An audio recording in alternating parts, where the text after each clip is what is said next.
Coming to question number 11, verify whether this function is an even function or an odd function. For verifying the function is an even function or an odd function, we have to plug in negative x. When I plug in negative x, it becomes cos of negative 2x times cos of negative 4x times so on cos power negative 2 power n x. So we know that cos of negative x is going to be nothing but what? Cos x itself only. The negative value does not have any effect at all. I get cos 2x, cos 4x, and so on cos 2 power n x. So we can see that it is same as fn of x. It's going to be the same function. When it is going to be the same function, therefore it is an even function. So negative value does not have any effect. It is an even function. Now, part B. In part B, what am I supposed to do? Use mathematical induction to prove that. So, first of all, we have to use the basis. So, I'm going to use the basis step for this one. Basis means n equals to 1. When I'm plugging n equals to 1 for n equals to 1. Let P of n will be the statement. Okay, so let P of n is going to be our statement. What is that statement? So that's all. We have to write it out clearly over there. Let the P of n is going to be our statement. Fn of x equals to sine 2 power n plus 1x upon 2 power n sine 2x, and x is not equals to n pi by 2 and m belongs to z. M pi by 2 and m belongs to c. So let n equals to 1. So let n equals to 1. What does that becomes? N equals to 1. F1 equals to cos 2x. I have only cos 2x. Whereas that will be equal to cos 2x. I multiply and divide with 2 sine 2x. 2 sine 2x. So what do I get it out? Sine 4x. Sine 4x upon 2 sine 2x. So when I get sine 4x upon 2 sine 4x, you can see that when you plug in n equals to 1 in the statement also, I'll be getting the same answer. So therefore, P of 1 is true. That is the first step. Next, what am I going to do? I am going to do the assumption.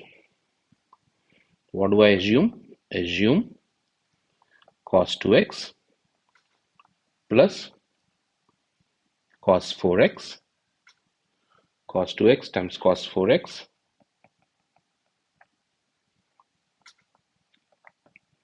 and so on, cos to the power of 2 per cos 2 per k plus 1 x equals to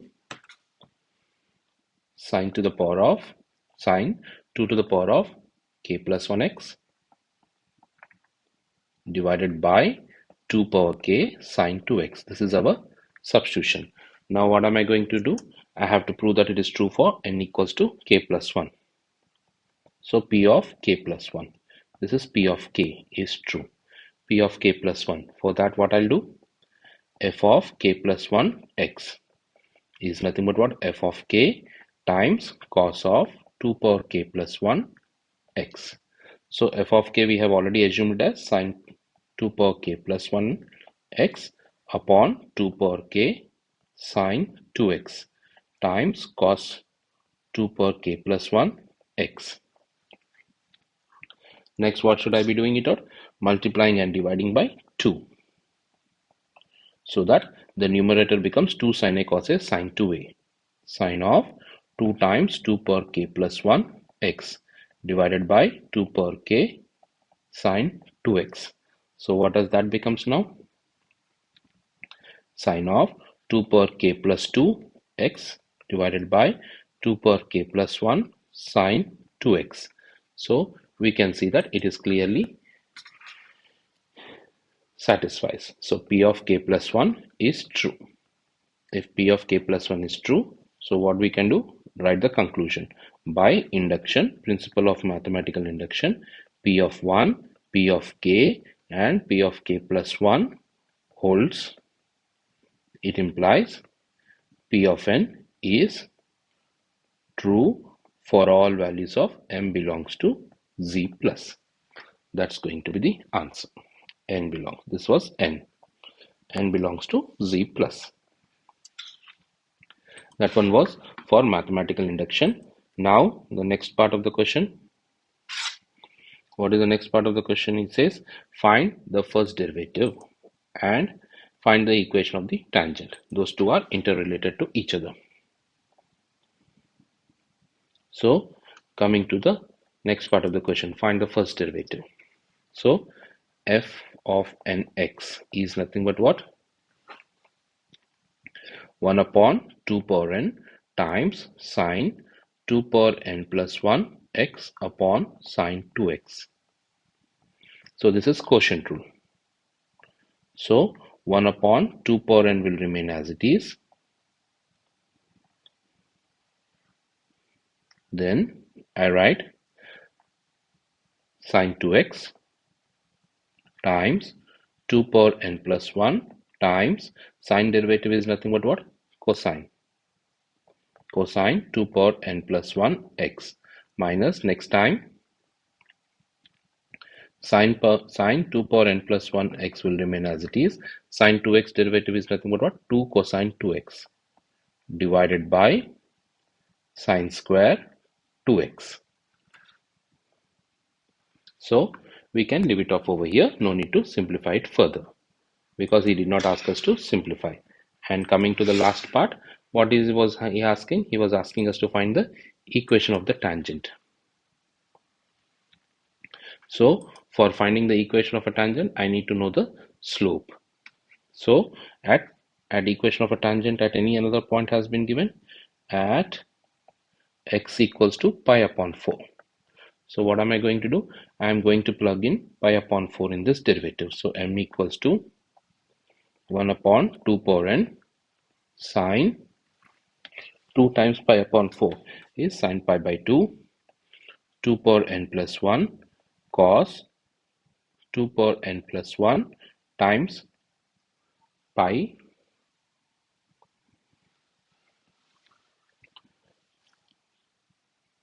by 4 minus sine of 2 power n plus 1 times pi by 4, then 2 cos of pi by 2 divided by sine square pi by 2. I plugged in wherever x is there, pi by 4 I have plugged in. Now, very carefully see that. How do I simplify this one? 1 upon 2 power n, sine pi by 2 is 1 times 2 power n plus 1. This can be written as 2 power n minus 1 and plus 2. So, what is that? 2 power n plus 1 times pi by 4. How do I simplify 2 power n minus 1 times 2 square times pi by 4? So that what will happen? 4 gets cancels. This entire thing will become 2 power cos of 2 power n minus 1 pi. Cos of 2 power n minus 1 pi minus 2 cos pi by 2. Cos pi by 2 is 1. Then again same thing, it can be written as sine 2 power n minus 1 times pi divided by sine square pi by 2 is 1. Now why am I writing it out like that? Because we see 2 power n minus 1 pi. 2 power n minus 1 pi for cos. Cos 2 power n minus 1 times pi is always equals to 1, and sine for any value of n. Sine 2 power n minus 1 pi will be always equals to 0. You can plug in any value of n and check it out that if at all it is a 2 power n minus 1 multiples of pi, it is going to be 1, whereas sine all multiples of pi is going to be 0. So I can easily simplify it further. So it will become 1 upon 2 power n times 2 power n plus 1 times 1 minus 2 times 0 divided by 1. So what am I going to get it out? 2 power n plus 1 upon 2 power n. So which is going to be 2. So the gradient is going to be 2. Now I know x value is pi by 4. I need to get the y value also. So f of pi by 4 equals to sine of 2 power n minus 1 times pi, the same process. divided by 2 power n times sine of pi by 2. I plugged in pi by 4 over there.